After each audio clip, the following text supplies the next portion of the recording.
What the hell are they doing?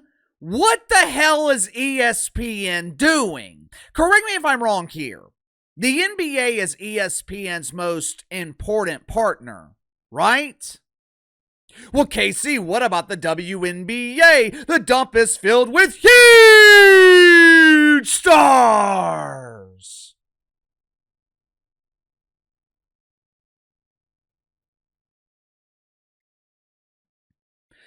The WNBA has a star, an angel, and 142 unknown players.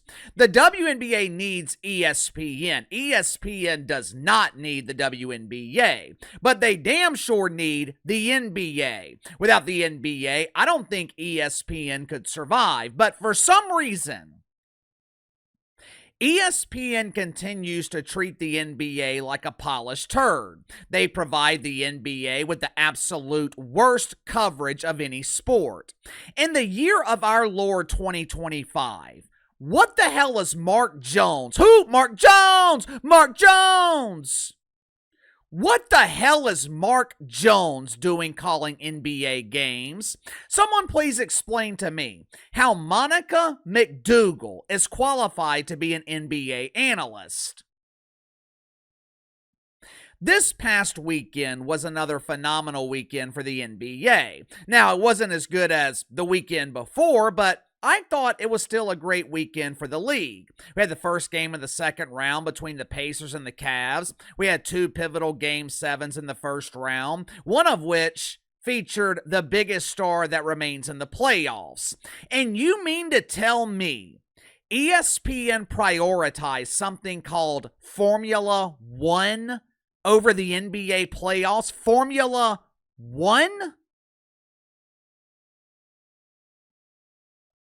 Make sure to like and subscribe. You can follow me on Twitter at KC_BTL84.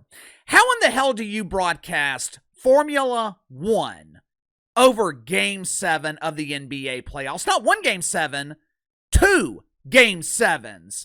If I'm Adam Silver, I would be pissed. Now, as a fan, I obviously prefer having the NBA on TNT over ESPN or ABC.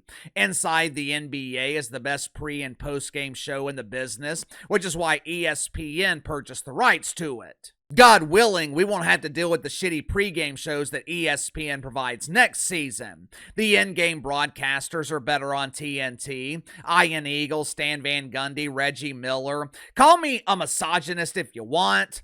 I would much rather listen to Stan Van Gundy over Doris Burke. Doris. Stan Van Gundy actually coached in the NBA. He can provide this thing called insight. Stan Van Gundy didn't qualify for the job because he was meeting some doofus diversity quota. As a fan, I prefer the NBA on TNT, but as a business, as the commissioner of the league, you want the biggest games on broadcast television. You want Game 7 on ABC because you want the league exposed to the broadest audience possible. But they couldn't rely on their worst broadcast partner this weekend because ABC, they decided to prioritize Formula One over the NBA. Saturday night, they prioritized... I don't know what the hell ABC was showing Saturday night. Maybe it was America's Funniest Home Videos or Unknown American Idol. Whatever the hell it was, I know what it wasn't. It wasn't the NBA. Someone please make it make sense. ESPN is paying almost $3 billion every year for the rights to these games. At the same time, they are dropping Formula One because they were unwilling to pay $180 million for it. This past weekend, ESPN basically chose their mistress over their wife. This is one of the reasons that the NBA is moving to NBC. This is why the NBA is moving to a network that knows how to cover their league. If you're under the age of 25, maybe even 30, you have no idea how great coverage of the NBA used to be. Now, TNT does a great job. TNT's always done a great job, but when the NBA had both TNT and NBC as their primary broadcast partners, coverage of the league was unmatched. Roundball Rock, Bob Costas, Ahmad Rashad, Marv Albert.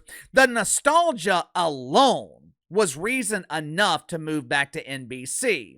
But the main reason the NBA had to make this decision, ESPN has no idea how to cover the league. ESPN's had the rights to the NBA since, I think, 2002, 23 years. And in 23 years, the so-called worldwide leader in sports can't figure out how to cover their most important broadcast partner. Some people actually blame ESPN for the recent decline of the NBA. Now, obviously, the NBA played a major role in their own decline, but this long-term relationship with ESPN, it damn sure didn't help. I don't understand how you miss this opportunity. First round games on ABC have averaged almost 7 million viewers. Last year, Formula One, 3.1 million. The last time Steph Curry was in a Game 7 in the first round, he drew almost 10 million viewers. And it wasn't that long ago. It was 2 years ago against the Queens from Sacramento. How do you miss this opportunity? How does ESPN push the NBA to the side to broadcast some doofus race? With ABC pushing the NBA to the side this weekend, this means that the NBA is going to go 2 weeks without a playoff game on broadcast television. That is not acceptable. Can you imagine the NFL going 2 weeks during the regular season without a game on network television? Can you imagine Fox calling Roger Goodell, "Hey, Raj, thanks for giving us Packers-Lions this weekend, but we're going to pass on that instant classic and we're going to show NASCAR instead"?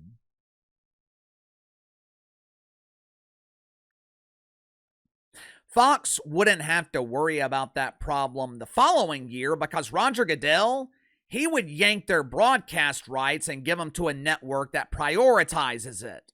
It is absolutely unfathomable. How do you choose Formula One over Game 7 of the NBA playoffs? How do you choose Formula One over Game 1 of the NBA playoffs? You tell me. Make it make sense. Sound off in the comments below. I'll see you guys on the main channel.